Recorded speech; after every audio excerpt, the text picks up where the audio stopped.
Hello everyone, Y study channel में आपका स्वागत है। आज हम कक्षा 11 का टॉपिक लेने वाले हैं पार्ट 3 में फंजाई किंगडम। चैप्टर 2 का ये पार्ट है फंजाई किंगडम, कवक जगत, जो कि अपने आसपास आप छत्रक का उदाहरण देखते हो। बहुत सारे ऐसे छत्रक जो कि उगे हुए रहते हैं।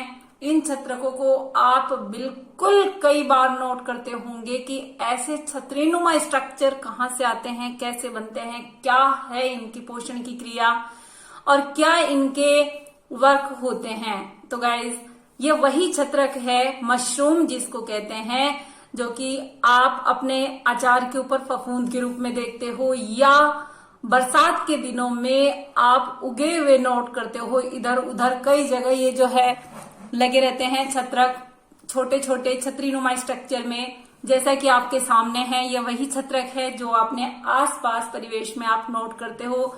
गोबर के ढेर पे भी आपने उगे हुए ये देखे होंगे। और इस तरह के ये जो छत्रक है, इनमें कई ऐसे छत्रक होते हैं जो बहुत ज्यादा जहरीले टाइप के होते हैं और कई ऐसे छत्रक होते हैं जो बहुत ही टेस्टी होते हैं। तो गाइस, दोनों टाइप के होते हैं ये छत्रक।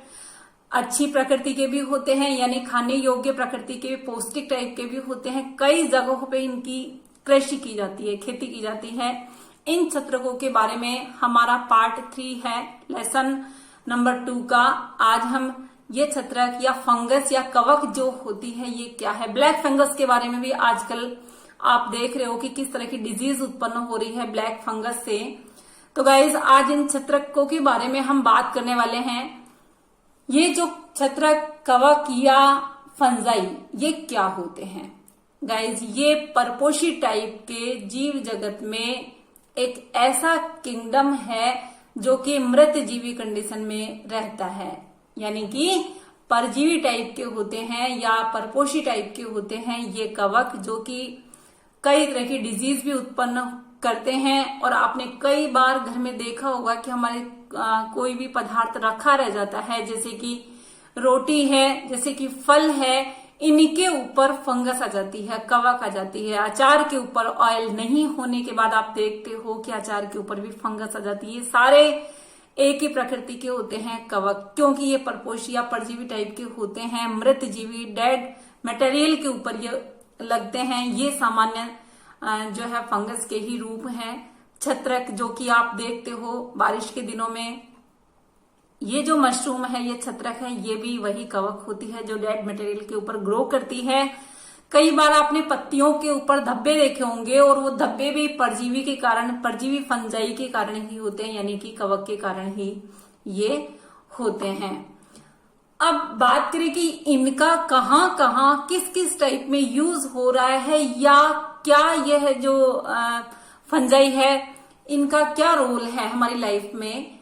तो गाइज, ये जो है मोस्टली बहुकोशिक प्रवृत्ति के होते हैं, लेकिन कुछ एक कोशिक प्रकृति की भी फंजाई है, जैसे कि ईस्ट।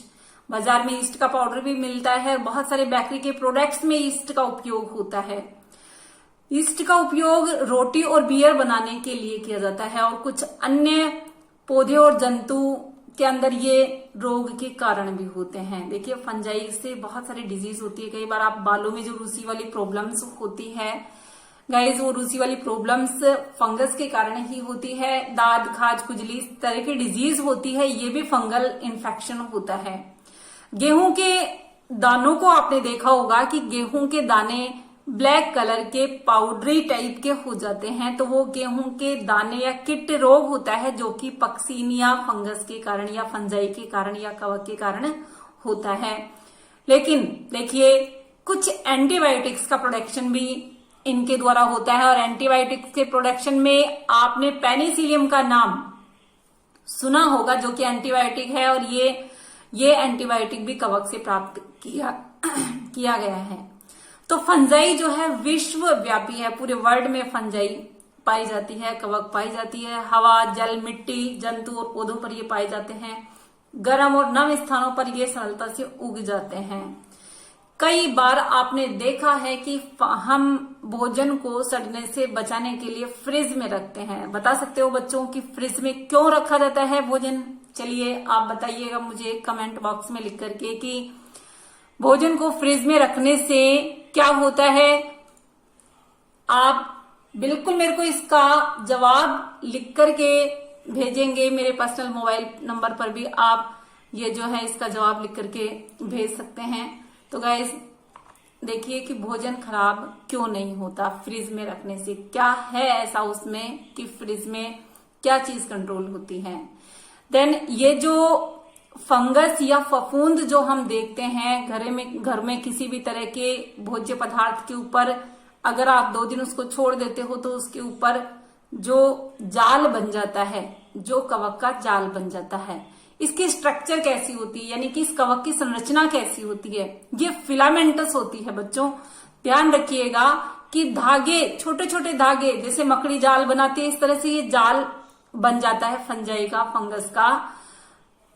देखिए ये जो फिलामेंटस कंडीशन है ये कवर कर लेती है। इसे अचार के ऊपर आपने देखा है कि एकदम कवर बन जाता है, व्हाइट सा कवर या ब्लैक सा कवर, ये जो है फिलामेंटस तंतुमय कंडीशन में कवर कर लेती है, डेड मटेरियल के ऊपर ये ग्रो कर जाती है। ईस्ट के बारे में जैसा कि मैंने बताया कि एक कोशिक है जो कि अपवाद स्वरूप है, ऐसे ये लंबी पतली धागे की तरह की संरचनाएं होती है। ये माइसीलियम कहलाते हैं या कवक तंतु कहलाते हैं, यानी कवक जाल के रूप में होता है। कवक तंतु के जाल को कवक जाल या माइसीलियम कहते हैं।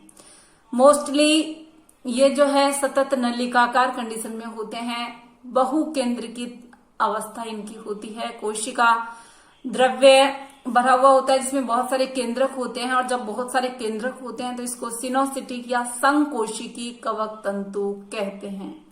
देखिए कवक तंतु बहुत सारे केंद्र को युक्त है, लेकिन यदि उसमें पट होते हैं कवक तंतुओं में तो ये कंडीशन कहलाती है पटीय, यानी पट उपस्थित होना। फंजाई की कोशिका भित्ति काइटिन और पॉलीसेकेराइड की बनी होती है। किसकी बनी होती है? काइटिन और पॉलीसेकेराइड की। क्वेश्चन आता है, नोट कर लेना। अब बात करें कि ये अपना भोजन किस तरह से लेते हैं। जैसा कि मैं आपको बार बार बताती जा रही हूं कि मृत जीवी कंडीशन में, परपोषी कंडीशन में, इसका मतलब क्या हुआ गाइस? इसका मतलब ये हुआ कि इनमें क्लोरोफिल नहीं पाया जाता है, और इनमें क्लोरोफिल नहीं पाया जाता है इसलिए ये मृत जीवी होती है, परजीवी होती है, परपोषी होती है, सहजीवी होती है। मोस्टली परपोषित कंडीशन में होती है। ये मृत घुलनशील कार्बनिक पदार्थों को अवशोषित कर लेती है और मृत जीवी कहते हैं इनको हम। फंजाई सजीव पौधों और जंतुओं पर निर्भर रहती है, क्योंकि ये किसी भी डेड मटेरियल के ऊपर, जिसमें आप कोई भी जीव हो सकता है, कोई भी किसी भी तरह का जंतु, जीव या सजीव पौधे हो सकते हैं, इनके ऊपर ये परजीवी के रूप में पाई जाती है। साथ में इसका एक एग्जाम्पल है शैवाल और लाइकन के साथ और उच्च वर्गीय पौधों के साथ ये कवक मूल बनाकर भी रह सकते हैं। ऐसे फंजाई सहजीवी कहलाते हैं। क्या कहलाते हैं? ऐसे फंजाई सहजीवी कहलाते हैं, ऐसे फंजाई। अभी देखिए कि ये अपनी संख्या कैसे बढ़ाते हैं। तो गाइस ये जो है अपनी संख्या कायिक खंडन के द्वारा, यानी कि कई टुकड़े हो जाना और नई फंगस का ग्रो हो जाना, तो ये होता है कायिक खंडन। विखंडन, इनका माइसीलियम टूट करके नया जो है ग्रो कर लेता है, विखंडन की प्रकृति के द्वारा भी जनन होता है। देन मुकुलन की विधि के द्वारा, तो मुकुल का निर्माण भी इनमें होता है और मुकुलन की विधि के द्वारा भी ये जनन करते हैं। अलैंगिक जनन के लिए स्पोर्स बनते हैं। इनमें बहुत सारी अलग अलग टाइप की फंगस होती है, अलग अलग कलर में होती है, और इनके ऊपर स्पोर्स बनते हैं जिन्हें कोनिडिया कहते हैं, अथवा धानी बीजाणु या जल बीजाणु द्वारा ये जो है जनन करते हैं। ये तो हुआ अलैंगिक जनन और कायिक खंडन। अब बात करें कि लैंगिक जनन कैसे होता है। तो लैंगिक जनन के लिए इसमें ऊस्पोर्स या निषिक्तांड भी बन सकता है, एस्कस बीजाणु भी बनते हैं, बेसिडियम बीजाणु भी बनते हैं, और इस तरह की सुस्पष्ट संरचनाओं के रूप में ये उत्पन्न होते हैं जिन्हें फ्रूटिंग बॉडी या फलनकाय कहते हैं। फलनकाय यानी कि एक क्लम्प के रूप में, एकदम गुच्छे के रूप में, बॉल नुमा स्ट्रक्चर्स के रूप में ये फ्रूटिंग बॉडी या फलनकाय बनती है। अब ये अलैंगिक जनन और कायिक खंडन की बात हम कर चुके हैं। बात करते हैं लैंगिक जनन। लैंगिक जनन किस तरह से, क्योंकि निम्न श्रेणी की होती है कवक भी, तो क्या इनमें लैंगिक जनन होता है, और होता है तो कैसे होता है। देखिए, लैंगिक जनन तीन सोपान होते हैं। जैसे कि फर्स्ट स्टेप में मैं आपको बता दूं कि दो चल या अचल युग्मकों के प्रोटोप्लाज्म का संलयन होना, एक ये तरीका है जिसे प्लाज्मोगेमी कहते हैं। इसमें दो मोटाइल और नॉन मोटाइल कंडीशन वाले कोई से भी युग्मक हो सकते हैं जिनके प्रोटोप्लाज्म का फ्यूजन हो और इस तरह से लैंगिक जनन होवे। First step. Then second step, दो केंद्रकों का संलयन होना, जिससे कि केंद्रक संलयन होता है और इस तरह से लैंगिक जनन होता है। देन थर्ड स्टेप, जो जाइगोट बनता है उसमें मियोसिस के कारण हैप्लॉइड स्टेज आ गई, अगुणित बीजाणु बन गया। लैंगिक जनन में संयोज्य संगम के दौरान दो अगुणित कवक तंतु पास पास आते हैं। देखिए क्या हुआ, दो कवक तंतु पास पास आते हैं और दोनों अगुणित अवस्था में है, और ये अगुणित अवस्था में दो माइसीलियम के कवक तंतु पास आकर के जुड़ जाते हैं, फ्यूज हो जाते हैं, संलयित तो हो जाते हैं, और इस तरह से दो गुणित कोशिकाओं में संलयन के तुरंत बाद एक 2n कोशिका बन जाती है। क्या हुआ गाइस, युग्मनज में मियोसिस हुआ, अगुणित स्पोर्स बने, और लैंगिक जनन की कंडीशन कैसी हुई, ये जो है कवक तंतु पास पास आए अगुणित अवस्था में जिनमें केंद्रक उपस्थित है, दोनों पास आकर के फ्यूज हुए और द्विगुणित या 2n कोशिका बन गई। यद्यपि अन्य फंजाई जैसे कि एस्कोमाइसिटीज, अलग अलग वर्गों में हम फ्रूटिंग बॉडीज के नाम भी पढ़ेंगे आपके इसमें, कवक जगत के अलग अलग वर्ग हैं, क्लासेस हैं, उनको हम क्लियर करेंगे। अब हम बात करते हैं एस्कोमाइसिटीज। इसमें एक मध्यवर्ती द्विकेंद्रिकी अवस्था जिसमें n और n अवस्था यानी दो अगुणित अवस्थाएं मिलकर के अर्थात एक कोशिका में दो केंद्रक बन गए। कहने का मतलब है कि केंद्रक तो संयुग्मित हो गए लेकिन कोशिका एक ही है, तो इसका मतलब केंद्रक का पेयर बन गया। इसको कहते हैं केंद्रक युग्म। एक कोशिका बन गई और जो है दो केंद्रकों के मिलने से केंद्रक का पेयर बन गया, केंद्रक युग्म बन गया। इस अवस्था को फंगस की द्विकेंद्रिक प्रावस्था कहते हैं। बाद में ये जो है पैतृक केंद्रक संलयन हो जाते हैं। कहने का मतलब केंद्रक जुड़ जाते हैं, दोनों केंद्रकों के जुड़ने से द्विगुणित कोशिका बन जाती है और फंजाई फ्रूटिंग बॉडी बनाती है, फलन काय बनाती है, जिसमें रिडक्शन डिवीजन होता है, मियोसिस होता है और अगुणित स्पोर्स बनते हैं। 2n कंडीशन आ गई कोशिका की। अब क्या हुआ, इसमें फ्रूटिंग बॉडी बनकर के मियोसिस हुआ, अर्धसूत्री विभाजन हुआ, जिससे अगुणित स्पोर्स का फॉर्मेशन हुआ। तो आ गया होगा एस्कोमाइसिटीज के बारे में। मैंने आपको बताया कि कैसे n और n अवस्था बनने के बाद केंद्रक युग्म बना, केंद्रक युग्म ने संलयन किया, केंद्रक संलयन, और फ्रूटिंग बॉडी बनने के बाद रिडक्शन डिवीजन हुआ और अगुणित स्पोर्स का फॉर्मेशन हुआ। देखिए, कवक जाल की आकारिकी हमने बेस क्या लिया, कवक जाल की आकारिकी, बीजाणु बनने का आधार, फ्रूटिंग बॉडी बनने की विधि, इस जगत को विभिन्न भागों में विभक्त करने का आधार बनती है। यानी कि माइसीलियम की आकारिकी, किस तरह का माइसीलियम होता है, किस तरह के बीजाणु बनते हैं, फ्रूटिंग बॉडी कैसे बनती है, इस आधार पे कई तरह की होती है। ये कई वर्ग हैं कवक के, जैसे कि फाइकोमाइसिटीज जलीय आवास वाले, गली सड़ी लकड़ी, नम सीलन भरे स्थान पौधों पर ऑब्लिगेट पैरासाइट के रूप में। गाइस ध्यान से सुनिएगा, समझना है। ऑब्लिगेट पैरासाइट का मतलब होता है जो किसी पर्टिकुलर पदार्थ के ऊपर ग्रो करे, अन्य पदार्थ पे ग्रो नहीं करे, उसको कहते हैं ऑब्लिगेट पैरासाइट। कवक जाल कैसा होता है, अपटीय होता है, बहुकेंद्रित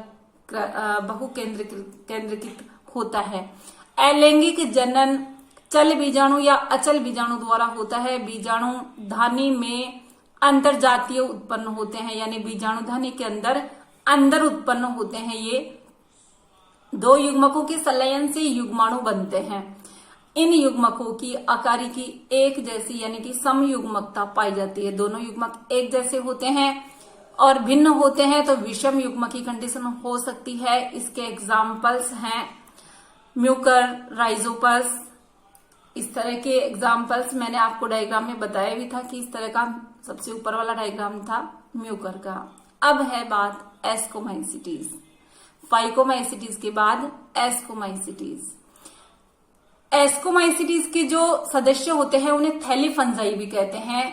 विरले पाए जाने वाले एस्कोमाइसिटीज एक कोशिक होते हैं, जैसे कि ईस्ट जो है सैकरोमाइसिस के अंतर्गत आती है और ये बहुकोशिक अवस्था में जैसे कि पेनिसिलियम होती है। ये ध्यान रखिएगा, ईस्ट एक कोशिक है, एस्कोमाइसिटीज के सदस्य हैं और पेनिसिलियम बहुकोशिक है। मृतजीवी होते हैं, अपघटक होते हैं, पैरासाइटिक कंडीशन में भी होते हैं और पशु विष्ठा पर ये ग्रो करते हैं। कवक जाल कैसा होता है? शाखित होता है, पट पाए जाते हैं, यानी कि ये जो इनका माइसीलियम होता है उसमें जगह जगह पट लगे हुए, जैसे कोशिकीय अवस्था होती है इस तरह की कोशिकीय अवस्था इनके बन जाती है।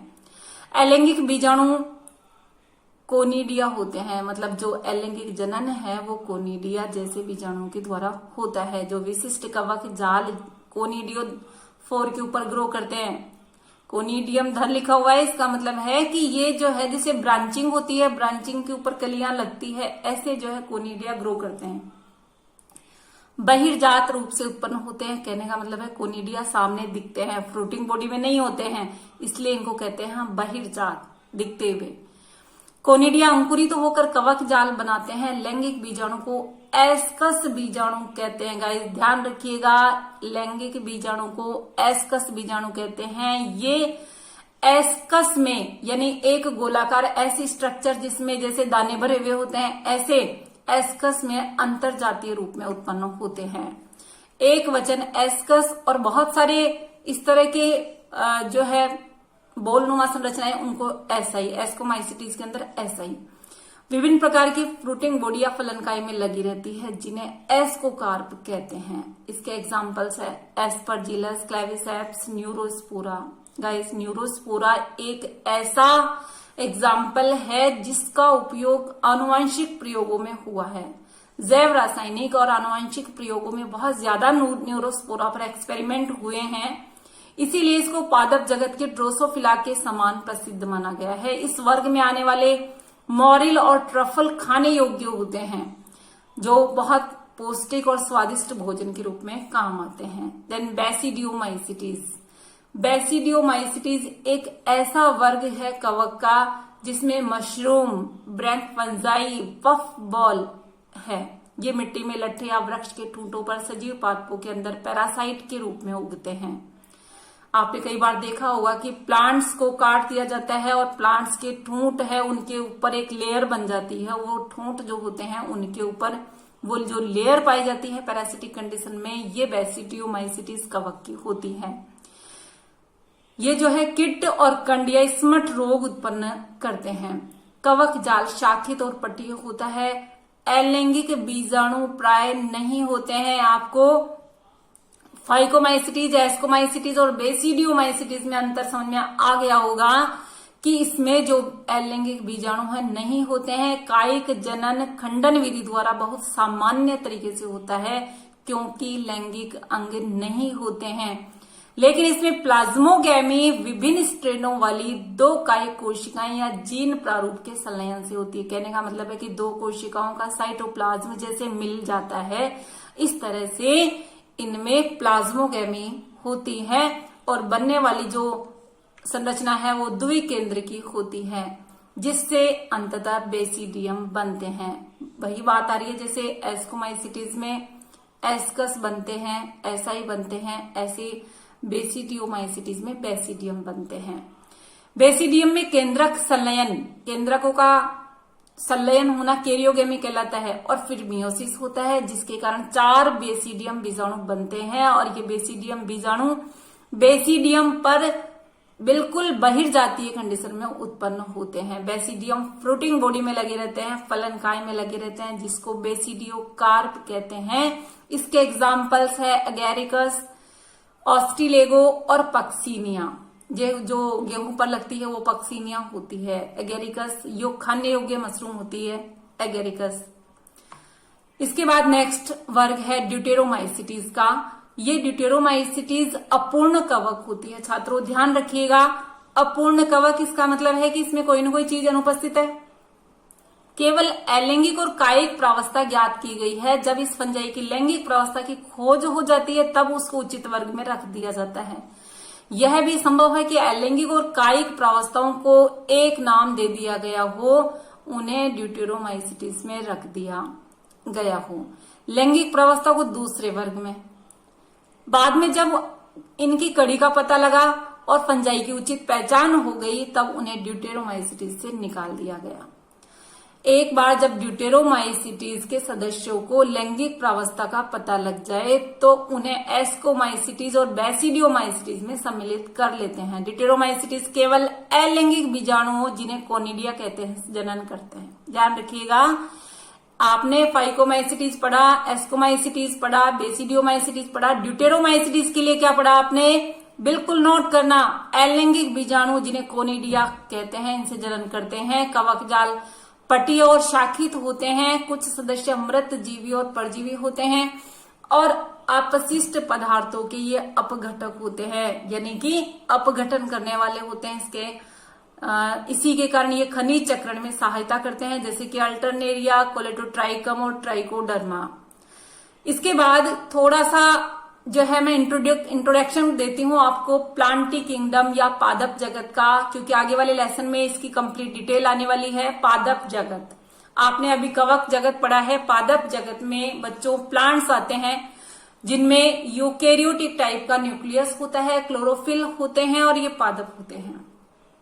पादप की पूरी डिटेल हम पढ़ने वाले हैं आगे वाले चैप्टर्स में। कुछ पादप कीट भक्षी भी होते हैं परजीवी के रूप में और विषमपोषी भी होते हैं। ब्लैडर वर्ट और वीनस फ्लाई ट्रैप कीट भक्षी पौधों के। अमरबेल परजीवी का उदाहरण है। हमेशा क्वेश्चन आता है अमरबेल परजीवी का उदाहरण पादप है, और पादप कैसा है, परजीवी होता है। इनमें कोशिका भित्ति सेल्यूलोज की बनी होती है।